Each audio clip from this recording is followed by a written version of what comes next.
अब हम लोग वेनस और capillary site of blood collection देखेंगे।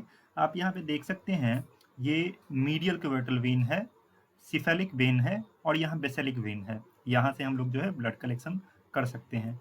फिर अगर कैपिलरी साइट की बात करें तो कैपिलरी साइट में जो है इस साइट पे ब्लड कलेक्शन नहीं किया जाता है। कलेक्शन करने का एप्रोप्रिएट साइट क्या है, यहाँ से हम लोग ब्लड कलेक्शन कर सकते हैं। ये जो आप ब्लैक शैडो दिख रहा है, वहाँ से हम लोग ब्लड कलेक्शन कर सकते हैं। फिर अगर हम लोग फिंगर प्रिक की बात करें तो फिंगर प्रिक में कहाँ से कर सकते हैं, यहाँ से जो है फिंगर के इस पोजीशन से हम लोग ब्लड कलेक्शन कर सकते हैं। और फिर ईयर प्रिक की बात करें तो ईयर प्रिक में हम लोग लैंसेट की हेल्प से इस तरह से ब्लड कलेक्शन कर सकते हैं। अगर हम लोग इक्विपमेंट्स की बात करें, इक्विपमेंट्स क्या क्या होते हैं यूज ब्लड कलेक्शन में, ये वेनु पंक्चर के इक्विपमेंट्स दिए हुए हैं। ये आर्ट्रियल पंक्चर्स में भी सेम इक्विपमेंट्स यूज होते हैं। तो इक्विपमेंट्स क्या क्या है, टॉर्निक्यूट यूज होगा। टॉर्निक्यूट क्या हो सकता है, आपका रबर का भी टॉर्निक्यूट हो सकता है, लेटेक्स का एक्चुअली वो टॉर्निक्यूट होता है, लेटेक्स का टॉर्निक्यूट हो सकता है, या फिर इस टाइप का टॉर्निक्यूट हो सकता है। फिर निडल या सिरेंज यूज करेंगे। फिर वैक्यूटेनर होल्डर यूज कर सकते हैं हम लोग। फिर वैक्यूटेनर ट्यूब रहेगा। फिर wing infusion set butterfly needle. Wing infusion set butterfly needle जो है हम लोग जो चिल्ड्रंस हैं या फिर बच्चे हैं उनमें हम लोग यूज करते हैं, या फिर जिनके वेन्स या आर्टरीज एकदम नहीं दिखते हैं उनमें हम लोग इस निडल का यूज करते हैं ब्लड कलेक्शन के लिए। अल्कोहल जो है हम लोग यूज करेंगे। फिर गेज, गेज या हम लोग कॉटन पैड इसको बोलते हैं, कॉटन हम लोग यूज करते हैं। बैंडेड यूज कर भी सकते हैं, नहीं भी यूज कर सकते हैं। फिर जो है शार्प कंटेनर जो कि डिस्पोज किया जाएगा, जो निडल और बाकी सब इक्विपमेंट्स हैं ब्लड कलेक्शन के बाद उसको डिस्पोज करेंगे हम लोग। फिर मार्कर फॉर ट्यूब्स, जिससे हम लोग जो पेशेंट है उसका आइडेंटिफिकेशन और बाकी सारा कुछ जो है डिटेल हम लोग लिख। अब हम लोग इक्विपमेंट्स यूज इन वेनुपंक्चर का बात कर लेते हैं, कौन कौन से इक्विपमेंट्स यूज किया जाता है। जैसे कि टॉर्निक्यूट यूज किया जाता है। टॉर्निक्यूट जो है आपका लेटेक्स का भी हो सकता है और फिर ये इस टाइप का भी टॉर्निक्यूट का यूज किया जाता है। फिर निडल या सिरिंज का यूज करते हैं। निडल का आपका डिफरेंट गेज ऑफ निडल होता है, मैंने पहले डिस्कस कर दिया है फर्स्ट वीडियो में। फिर वैक्यूटेनर ट्यूब या वैक्यूटेनर होल्डर का भी यूज किया जाता है। विंग इन्फ्यूजन सेट या बटरफ्लाई निडल का भी यूज होता है। ये आपका डिफरेंट कलर और डिफरेंट गेज का हो सकता है, जैसे कि ग्रीन कलर 21 गेज का, ब्लू कलर 23 गेज का और डार्क ब्लू कलर जो है आपका 25 गेज का आता है। और इसका यूज कहाँ करते हैं, जैसे कि जो नियोनेट हैं या चिल्ड्रन हैं या फिर वैसे व्यक्ति जिनका की वेन्स या आर्टरीज आपको सही से आइडेंटिफाई नहीं हो पा रहा है, तो उस केस में हम लोग ये बटरफ्लाई निडल का यूज करते हैं। फिर आपका अल्कोहल जो है 70% आइसोप्रोपाइल अल्कोहल का यूज करते हैं। गेज या फिर कॉटन पैड या कॉटन का हम लोग यूज करते हैं। बैंडेड का यूज कर भी सकते हैं या नहीं भी कर सकते हैं। Sharp container for dispose of needle का हम लोग यूज करते हैं। फिर मार्कर फॉर द ट्यूब्स, जिससे कि हम लोग पेशेंट का आइडेंटिफिकेशन, टेस्ट का नेम और फिर जो भी हम लोग को जरूरी जानकारी उस पर लिखनी हो उसके लिए हम लोग ये यूज करते हैं। प्रोसीडियर ऑफ ब्लड कलेक्शन की हम लोग बात कर रहे हैं, तो प्रोसीडियर ऑफ ब्लड कलेक्शन में क्या हो जाएगा, सबसे पहले हम लोग क्या करेंगे कि सबसे पहले जो फ्लेबोटोमिस्ट हैं या ब्लड कलेक्ट करने वाले हैं वो क्या करेंगे कि अपने हैंड को क्लीन कर लेंगे, हैंड को साफ कर लेंगे, वॉश कर लेंगे। उसके बाद जो है एक पेयर ऑफ ग्लोव्स पहन लेंगे अपने हैंड में। उसके बाद फिर क्या करेंगे, पेशेंट के आर्म में जो वेन को वो आइडेंटिफाई करेंगे। वेन को अगर आइडेंटिफाई कर लिए हैं उसके बाद फिर हम लोग वो क्या करेंगे कि ये 3 से 4 इंच ऊपर जो है वहां पे टॉर्निक्यूट अप्लाई करेंगे। और उसके बाद उस लोकलाइज्ड एरिया को, वहां पे जहां से हम लोग को ब्लड कलेक्ट करना है, फिर क्या करेंगे कि उसको 70% आइसोप्रोपाइल अल्कोहल की मदद से वहां पे हम लोग क्लीन कर लेंगे। और क्लीन करने के बाद क्या करना है कि तब तक उस एरिया को नहीं टच करना है जब तक कि ब्लड कलेक्शन का पूरा प्रोसीड्योर आपका कंप्लीट ना हो जाए। उसके बाद फिर क्या करना है कि उस एरिया में जो आपको वेन पंक्चर कर रहे थे वहां से वेन से आपको ब्लड कलेक्ट करना था, तो 15 से 30 डिग्री का एंगल बनाएंगे। अगर आर्टियल होगा तो ये 45 से 90 डिग्री तक हो सकता है, जैसा कि मैंने फर्स्ट वीडियो में बताया है।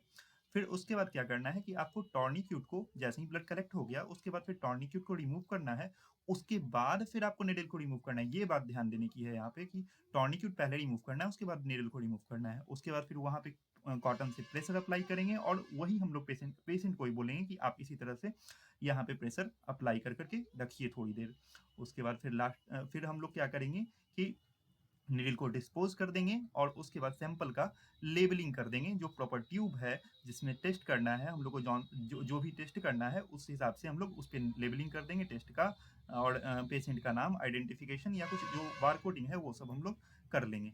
उसके बाद फिर हम लोग क्या करेंगे कि ये एश्योर करेंगे एट लास्ट कि उस लोकलाइज्ड एरिया में जहाँ पे कि हम लोग ब्लड जिस एरिया में हम लोग ब्लड कलेक्ट कर रहे थे वो क्लीन है या नहीं, ये हम लोग एश्योर करेंगे। और उसके बाद फिर जो है अगर पेशेंट सही लग रहा है, पेशेंट को कोई दिक्कत नहीं है, तो फिर हम लोग पेशेंट को जाने के लिए कह सकते हैं।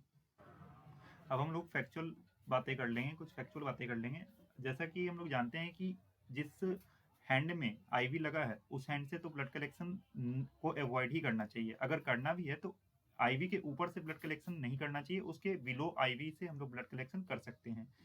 लेकिन अगर और क्या पॉसिबिलिटी है कि हम लोग डिजिटल एरिया से जो है आईवी के डिजिटल एरिया से हम लोग ब्लड कलेक्शन करें। अगर ये भी पॉसिबल नहीं हो सके तो हम लोग क्या करेंगे कि आईवी को 3 मिनट तक जो है ऑफ कर देंगे। ऑफ करने के बाद क्या करेंगे, हम लोग ब्लड कलेक्ट करेंगे, लेकिन जो फर्स्ट 5 ml ब्लड है उसको डिस्कार्ड कर देंगे। उसके बाद जो ब्लड आएगा उसका हम लोग कलेक्शन करेंगे। फिर कुछ और बातें हैं, जैसे कि हॉस्पिटलाइज पेशेंट में क्या करते हैं कि आईवी से हम लोग जनरली ब्लड कलेक्ट नहीं करते हैं क्योंकि वो फाल्स रिजल्ट दे सकता है, हिमोलिसिस वगैरह का हो सकता है। तो हम लोग क्या करते हैं उसमें जो आपके नर्सिंग स्टाफ हैं या फिर जो फिजिशियंस हैं या फिर जो फ्लेबोटोमिस्ट हैं वो क्या करते हैं, सेंट्रल वेनस लाइन का यूज करते हैं। सेंट्रल वेनस लाइन के बारे में हम लोग आगे डिस्कस कर लेंगे। तो उसका यूज करते हैं ब्लड कलेक्शन के लिए। फिर एक और बात है, जैसे कि अल्कोहल को डिसइंफेक्टेंट की तरह बेस्ट माना जाता है डिसइंफेक्टेंट के लिए आयोडीन के कंपेरिजन में। क्यों? क्योंकि आयोडीन जो है, आयोडीन का अगर हम लोग यूज करते हैं तो पोटेशियम फास्फोरस या फिर यूरिक एसिड का जो है आपका फॉल्स इलिवेटेड रिजल्ट जो है आयोडीन के कारण से हो मिल सकता है। फिर एक और बात है, जैसे कि वेनुपंक्चर जब भी हम लोग करते हैं पेशेंट का, तो फिर लास्टली उसको क्या किया जाता है कि जहाँ वेनुपंक्चर साइट है वहाँ पे कॉटन से कुछ देर के लिए प्रेशर अप्लाई किया जाता है। लेकिन उस समय फ्लेबोटोमिस्ट को ये बात बताना जरूरी है कि जब वो उस हैंड में प्रेशर अप्लाई कर रहे हैं तो उस हैंड को एक्सटेंडेड रखना है, ना कि मोड़ना है। अगर उसको मोड़ा जाए या बेंड किया जाए तो क्या है, हीमोटोमा का कंडीशन वहां पे बन सकता है। तो सेंट्रल वेनस लाइन को ही सेंट्रल वेनस एक्सेस या कैथेटर बोलते हैं। सेंट्रल वेनस लाइन को ही बोला जाता है। और ये पोजीशन क्या होता है, यहाँ पे आप देखिएगा 2 पोजीशंस होता है। स्लब क्लेवियन इंसर्शन हो सकता है या फिर इंट्राजुगुलर इंसर्शन हो सकता है, जिससे कि हम लोग ब्लड कलेक्शन कर सकते हैं टेस्ट के लिए। एक क्वेश्चन आता है हम लोग के दिमाग में कि why 70% isopropyl alcohol is widely used as disinfectant, why not 100%। तो 70% आइसोप्रोपाइल अल्कोहल में क्या होता है कि ये लेस वोलाटाइल है कंपेरिजन टू 100% आइसोप्रोपाइल अल्कोहल। तो ये क्या करता है कि माइक्रो ऑर्गेनिज्म के प्लाज्मा मेम्ब्रेन को आसानी से किल कर देता है या डिजॉल्व कर देता है, और उसके बाद उस बैक्टीरिया या माइक्रोब को मार देता है।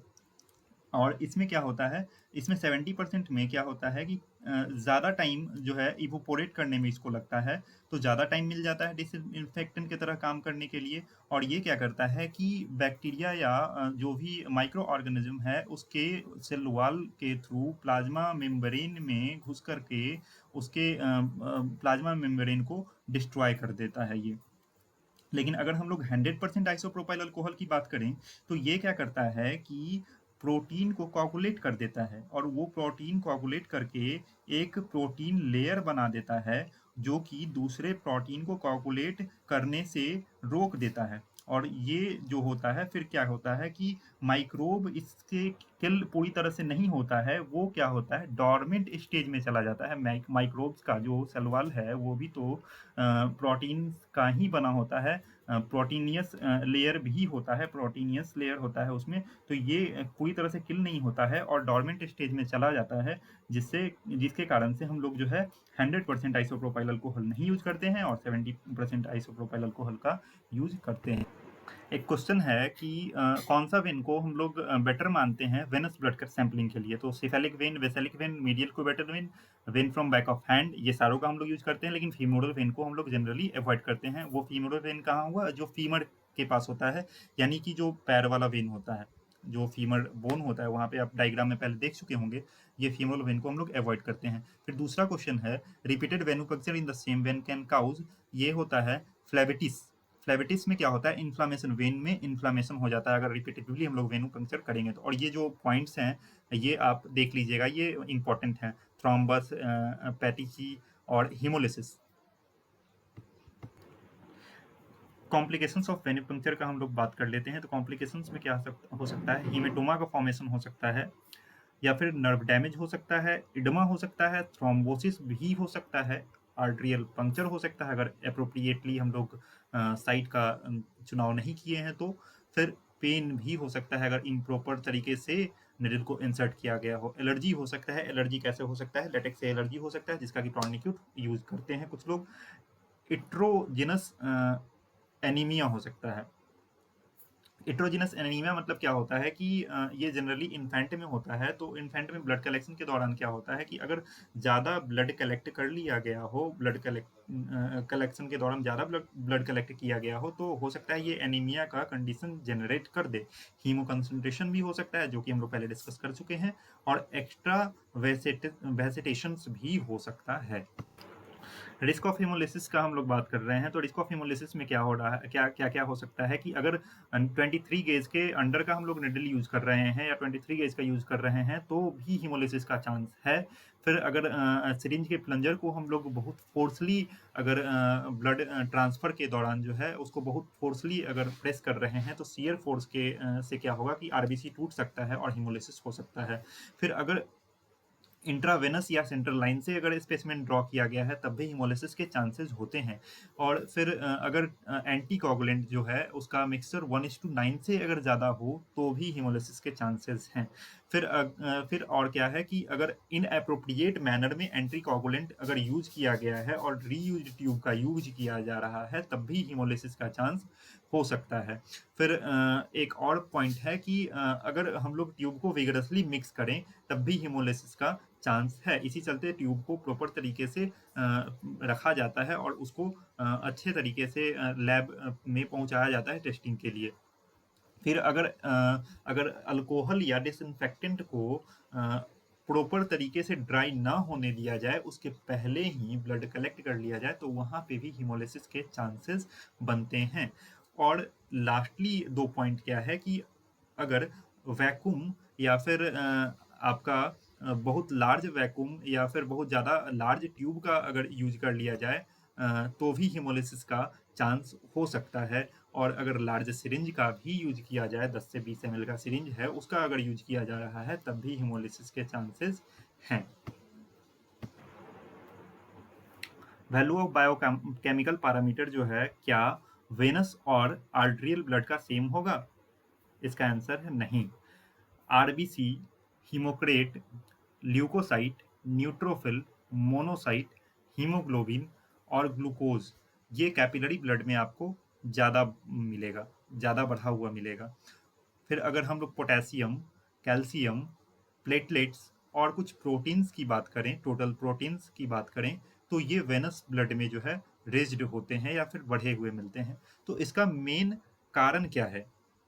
तो इसका मेन कारण जो है आपका ऑस्मोटिक बैलेंस बोल सकते हैं, ऑस्मोटिक प्रेशर का डिफरेंस बोल सकते हैं। तो ऑस्मोटिक प्रेशर का डिफरेंस क्या होता है कि आर्टरीज में और वेन्स में और फिर आपका कैपिलरीज में, कैपिलरीज जो है बहुत थिन वॉल्ड होते हैं, वेन्स जो है आपका जो है इसका डायमीटर जो है आपका बड़ा होता है कैपिलरी के कंपेरिजन में। तो यहाँ पे क्या होता है कि आपका ऑस्मोटिक प्रेशर जो है, प्रेशर जो वाल जो लगा रहा है, वो कैपिलरीज़ में ज़्यादा होता है, उस कारण से इन वैल्यूज़ में डिफरेंस आए हैं। आप इस डायग्राम के माध्यम से देख सकते हैं कि साल्ट का, वाटर का, कुछ एमिनो एसिड का, टिश्यू का, ग्लूकोज़ का, ये सब का आपका ट्रांसपोर्ट हो रहा है कैपिलरी वॉल से। तो इस तरह से कैपिलरी और वेनस का जो है पैरामीटर डिफर करता है, बायोकेमिकल पैरामीटर जो है डिफर करता है। एट लास्ट ये कुछ इस चैप्टर से रिलेटेड इंपॉर्टेंट टर्म्स हैं जिन्हें आप देख लीजिएगा, और अगर आपको मेरा चैनल अच्छा लगे तो लाइक, शेयर एंड सब्सक्राइब जरूर कर दीजिएगा।